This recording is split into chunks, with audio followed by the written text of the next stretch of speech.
আসসালামু আলাইকুম বন্ধুরা। এই তো আজকে আমি শোল মাছ রান্না করব আর সেটা আপনাদের সঙ্গে শেয়ার করছি। ১ম এ আমি শোল মাছটা সুন্দর করে কেটে নিয়েছিলাম। কিন্তু সব শোল মাছ লাগবে না। তাই আমি যতটুকু প্রয়োজন ততটুকু নিয়েছি আর বাকিটা ফ্রিজে রেখে দিয়েছি। আর এখন আমি এই যে শোল মাছটা যেহেতু টাটকা, তাই শোল মাছটার মধ্যে এই যে লবণ আর হলুদের গুঁড়া দিয়ে সুন্দর করে মাখিয়ে রাখছি। তারপরে এটা ওইভাবে মসলা কষিয়ে সুন্দর করে রান্না করব। আর এই মাছটা কিন্তু আমি ভাজবো না। যাই হোক ভিডিওটা দেখতে থাকুন। আমি ১ম এ শোল মাছটা এই যে সুন্দর করে মাখিয়ে রাখছি লবণ আর হলুদ দিয়ে। আর সাথে দিয়েছি কিছুটা মরিচের গুঁড়া, যাতে শোল মাছের মধ্যে মসলাটা সুন্দর করে মিশে যায়। আর এখন চুলার মধ্যে দিয়ে দিলাম একটা কড়াই। আর কড়াইয়ের মধ্যে রান্না করব, তাই দিয়ে দিলাম পরিমাণ মতো সরিষার তেল। আর সরিষার তেলের মধ্যে দিয়ে দিলাম পেঁয়াজ কুচি, রসুন কুচি, তারপর কাঁচামরিচ। আর এগুলোকে একটু ভেজে নিয়েছি। ভেজে নেওয়ার পরে দিয়ে দিলাম কয়েক টুকরো টমেটো আর আদা বাটা। তারপরে এগুলোকে আরো সুন্দর করে ভেজে নিয়েছি। ভেজে নেওয়ার পরে এই যে দিয়ে দিলাম গুঁড়া মশলাগুলো। আর গুঁড়া মশলার মধ্যে আছে হলুদের গুঁড়া, মরিচের গুঁড়া, জিরা, ধনিয়া, তারপর সাদা সরিষা গুঁড়া, তারপরে লবণও দিলাম কিছুটা।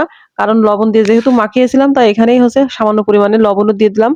আর মসলাটা কষানোর জন্য দিয়ে দিলাম বন্ধুরা সামান্য পরিমাণে পানি। দিয়ে আমি এটাকে সুন্দর করে কষিয়ে নিয়েছি। কষিয়ে নেওয়ার পরে একদম যখন পানি কমে গেছে, তখন আরো কিছুটা পানি দিয়ে দিলাম। দিয়ে আমি এই যে মসলাটা এখন আরো একটু ফুটিয়ে নিয়ে তার মধ্যে এই যে দিয়ে দিলাম এই যে মাছটা মাখিয়ে রেখেছিলাম লবণ, হলুদ আর মরিচ দিয়ে।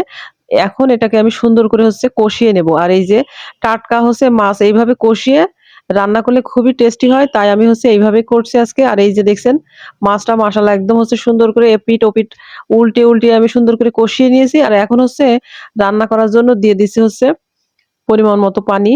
এই যে পরিমাণ মতো পানি দিয়ে দিলাম। পরিমাণ মতো পানি দিয়ে একটু সুন্দর করে নাড়িয়ে এখন আমি রান্না করে নিব। অবশ্যই কষাতে গিয়েই মাছটা বেশ অনেকটাই সিদ্ধ হয়ে গেছে। আর এখন আর রান্না করতে খুব বেশি সময় লাগবে না। তারপরেও এই যে কিছুক্ষণ রান্না করে নিব। আমি মূলত এ ধরনের মাছগুলো ভেজেই রান্না করি, যদি ফ্রিজে থাকে। আর টাটকা হলে একটু এইভাবেই রান্না করি। একদম টাটকা টাটকা মাছগুলো এইভাবে রান্না করলে খুবই টেস্টি হয়।